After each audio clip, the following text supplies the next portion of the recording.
This is the JLSCR model JR2 Raspberry Pi 4B case. I really like this case. It has a nice beefy heatsink, has a built-in fan, all the things that make for a great case, but it almost has one fatal flaw. And by almost, I'll show you that it does have a bit of a workaround. Here's how the case works. You have on the side a power button, and you have power that's applied here. So I press and hold the power button. Unit turns on, and this LED, by the way, is you can turn it off with a jumper here on the board.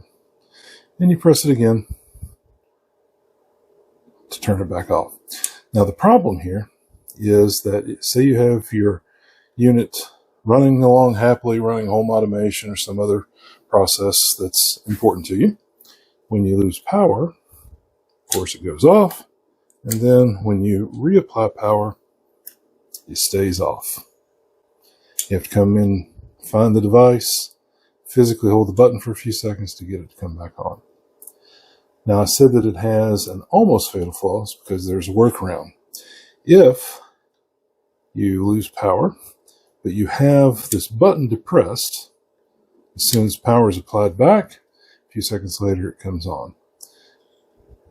And fortunately, we get lucky here that this particular model does not turn back off if you continue holding the button down. So that means if you physically hold the button down, or if you flip it over, and you'll see, I'll insert a picture here for you to see, there's two solder pieces, two little tabs that you could solder a bridge or a wire across. It does the same thing as pressing the button. Then it would stay depressed all the time.